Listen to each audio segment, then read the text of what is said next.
Hey guys, Adam here from Sapphire Glade Comics. Hope you've all have been having a great week. I'm back again with a new light novel review video, so let's jump right into it. So this light novel review is going to be for Sword Art Online Progressive Light Novel Volume 3, the third installment in the Progressive series for Sword Art Online. And this takes place in its entirety on the fourth floor, which back in the beta was desert and it's now flooded with water. So the canyons are now rivers. So let's go ahead.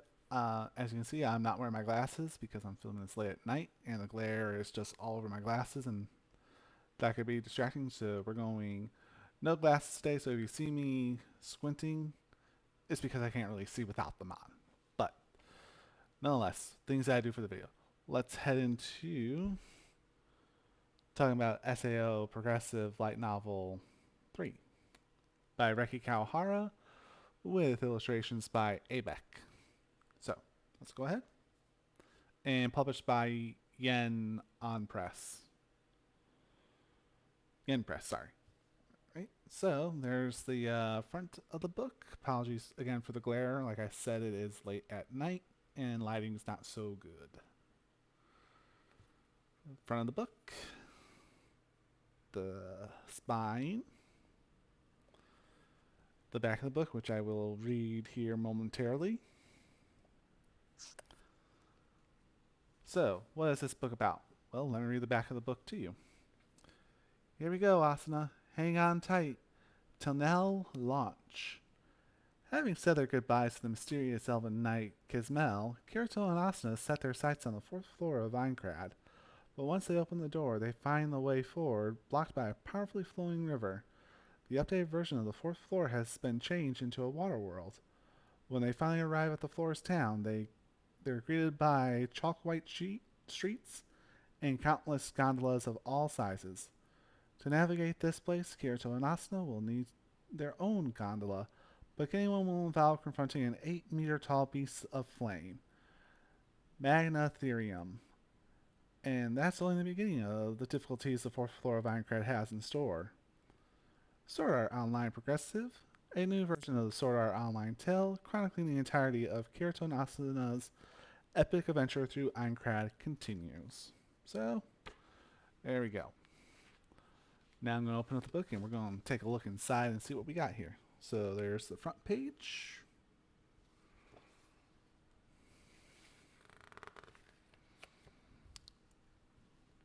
There's that.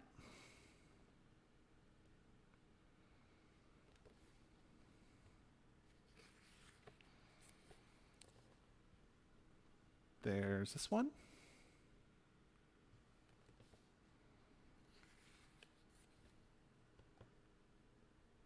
Here's the boss battle.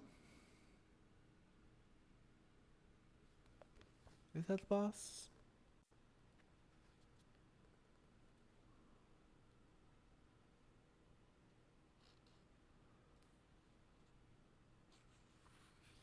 And feel free to study the map of the fourth floor right there. Okay. Alright, so we leave off with oh, hang on, there's something else that I want to read here first. This might be a game, but it's not something you play. Akihiko Kayaba, Sword Art Online programmer. Sword Art Online Progressive, Barcarola of Froth. Fourth floor of Aincrad, December 2022. Alright, so, if you recall from my last light novel review video, not the Unitol Ring one, but the last progressive one, I think I did one on light novel 2. I will check to make sure that, that I did. Um, the Kirito and team, they have just defeated the third floor boss, and Kirito got the last attack bonus as per usual. Um, so we start this off by them opening the door to the fourth floor, and when Kirito opens the door on the fourth floor, to the fourth floor, he is in wonder about the sigils being different, and basically, um, he's concerned because he's seeing to himself like, well, this is different from the beta. This is not what I remember. And of course, Asuna is asking questions, and they go into a long explanation about that, which lasts for the first chapter. And basically, they need to find a way to uh, float down the river because the river has a very fast current, and swimming is not something that Kirito can swim in SAO, but Asuna hasn't had enough practice yet in a more gentler state. Which brings us to our next illustration, where Kirito and Asuna are getting ready to hop into the water in the inner tubes, which they get by biting a piece of fruit.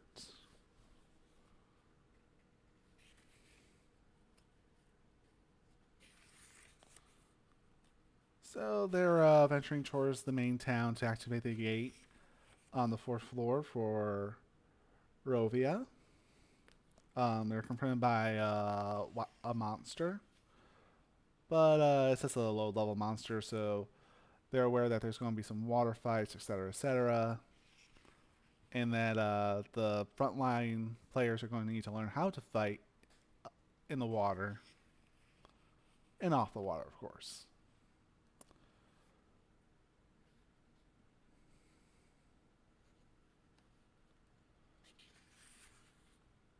So Rovia is a water-based town. Think canals. Think Venice in Venice, Italy. And if you've been to Vegas and you say the Venetian, think of it that way. So they go and activate the teleporter gate when they hop on an NPC's gondola, which is only like 50 coal, which is super cheap. But that's about average for the price of an MMORPG IRL.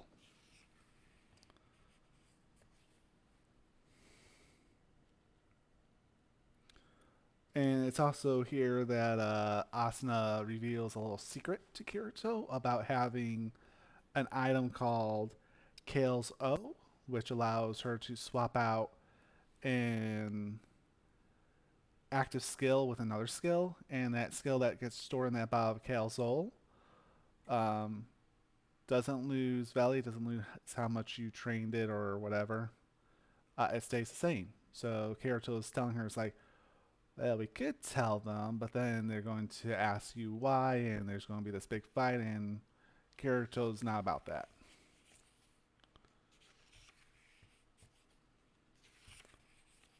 So as we continue our adventure through Rovia, let me find the next picture.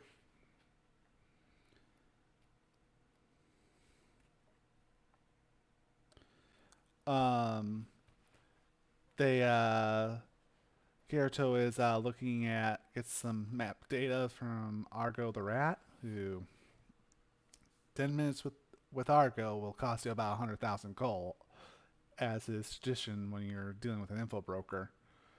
Um, and one of those quests is called the Shipwright of Yore. And what the Shipwright of Yore quest is there's this shipwright who's retired and can build boats, but one of the big merchant fleets or guilds, the Gondola Water Guild or something like that, has control of all materials. So they're forced to get their own materials.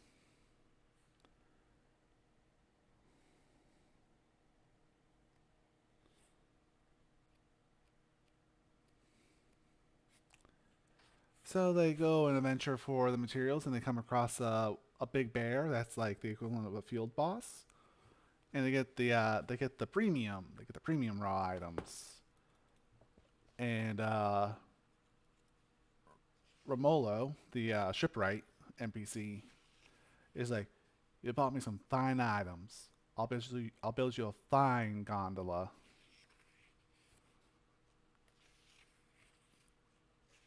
So that fight was very intense. Kirito had to use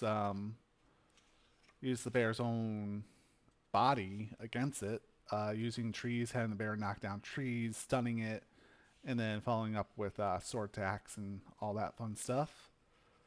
And the anime never covered that.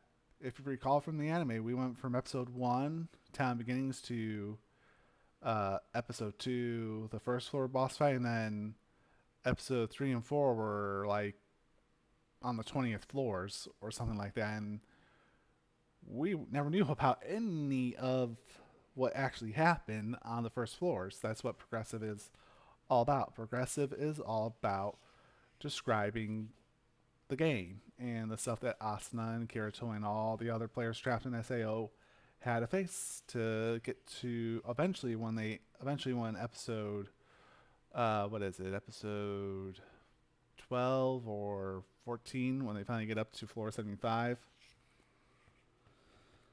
So Kirito and Asuna, they finally had their own gondola, and Kirito gets stuck being the oarman.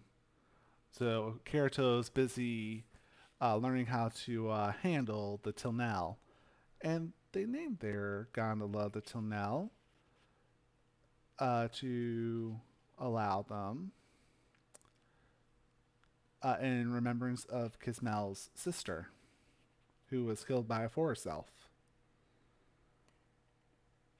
And they find out that the Elven campaign quest that spans from floor 3, yes, floor 3 to floor 10, also ties in with the Shipwright of Yore quest line that they're also a part of.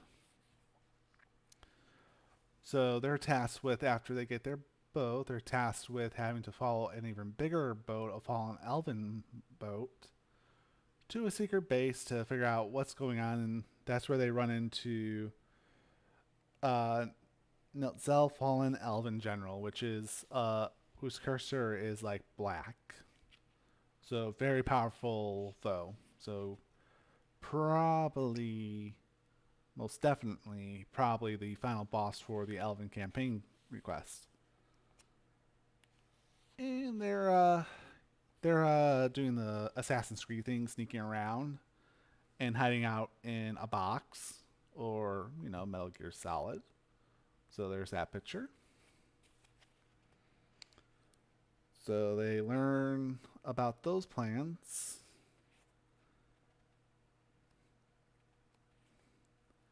And after they got their boat, everyone else discovered the quest. So here's Angeal beaming at Kirito now that Angeal also has a boat for his little party of 4 or 6. No, 4. 4 people are in his party, including himself. So there's that.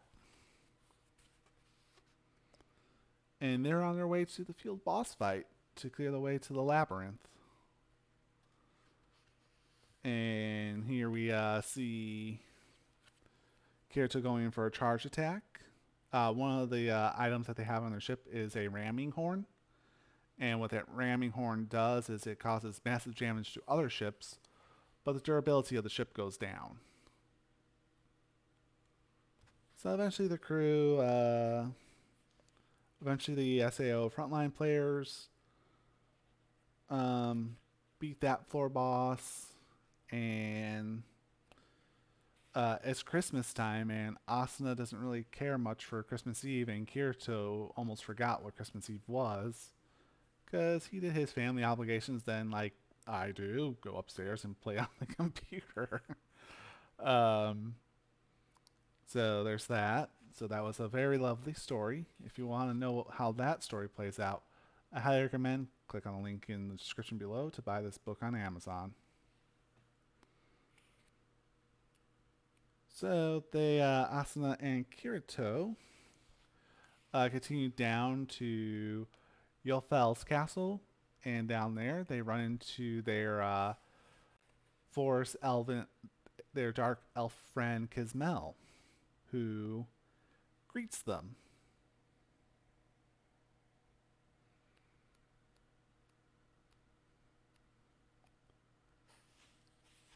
And since it's a castle, there's a huge bath that Kirito was super excited to show Asuna, and they have a suite room. And the description of the environment just sounds absolutely beautiful. They do. So all three of them take a bath. Asuna made some swimsuits for her and Kismel and gave Kirito a.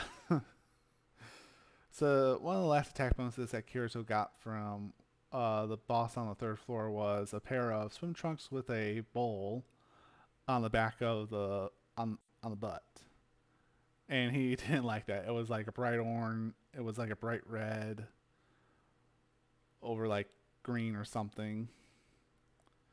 He didn't like that, but Austin's like, no, no, no, no.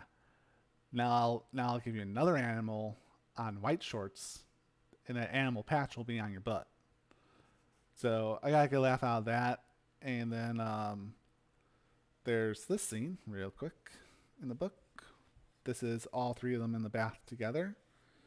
Austin is wearing a full one-piece bathing suit because Mel is wearing a bikini, and Kirito's being as gentlemanly and as mature as a 13, 14-year-old boy can be, and looking forward, not looking at the beautiful ladies that he's sitting with.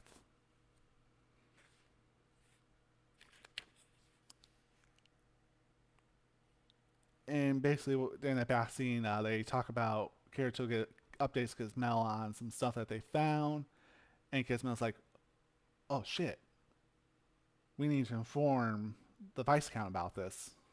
So they go and talk to the Viscount, who's shrouded in darkness. And they talk about the impending Force Elf attack and the ships that are being built by the Fallen Elves, sold to the Force Elves. And there's this big, gigantic lake right beneath Yofel Castle. And Kirito's just being like, hey, we gotta be ready for an attack. And that was very interesting.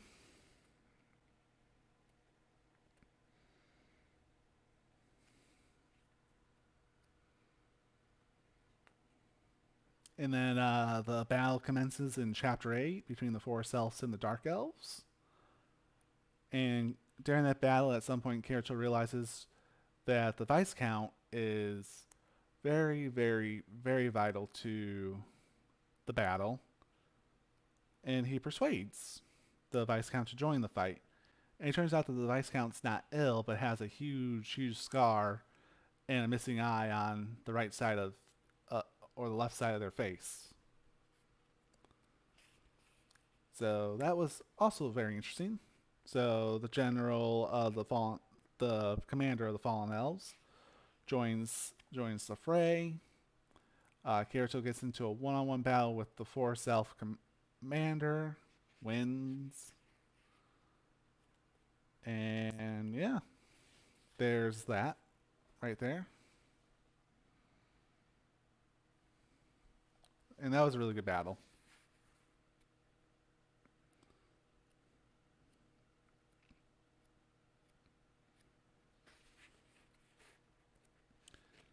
And here is the Dark Elf Viscount. Notice the scar on one side of his face. Okay. Just checking the time on what the video is because I can't see that clearly because I don't have my glasses on. And no rest for the weary. The frontline DKB and ALS guilds have already advanced to the boss room and started the battle. And the Viscount's like, "Oh wait, let me join you because I know how to beat that guardian in the Pillar of the Heavens."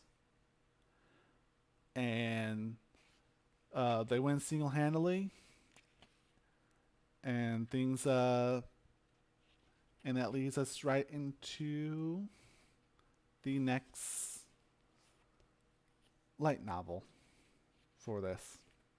So, another awesome light novel read of Sword Art Online progressive. I can't wait till this is fully anime because I think Sword Art Online progressive is poised to be the best SAO anime that it can be. I mean, all A1 Studios needs to do is be like, "Hey, Unfoldable, can you lend us some of your budget?" If you've seen Heaven's Feels 3, if you've seen some of the scenes on YouTube, you'll know what I mean by unlimited budget in animation. So awesome read, guys. I highly recommend it. If you are interested in wanting to know more about Sword Art Online and what takes place on that the anime doesn't show, the original light novels don't talk about, read Sword Art Online Progressive. And I highly recommend you guys read Sword Art Online Progressive Light Novel 1 as well, which I will also leave an Amazon link down below for that, because it's that book that is going to be the movie, Aria of a Starless Night. So, there's that. Anyways, guys, this video has gone on long enough. So, thank you guys for watching. Tell me, are you reading Sword Art Online Progressive right now? While you're anxiously awaiting the release of Sword Art Online Progressive Aria of a Starless Night movie? I hope you are, because I'm looking forward to it myself. Anyways, guys, I appreciate you watching my video if you stuck around this long. If you like this content, I love doing my light novel reviews, and I do review comics on occasion. Feel free to subscribe to my channel. Give this video a like if you liked it. Leave a comment down below if you want to know when I first upload a video. Upper right hand corner, there's a notification bell that will do that for you. And that is all, guys. There's some links down in the description below that help support the channel. And that's all I have for you guys tonight. Thank you for watching, and you all have a good weekend. Good night. Bye-bye.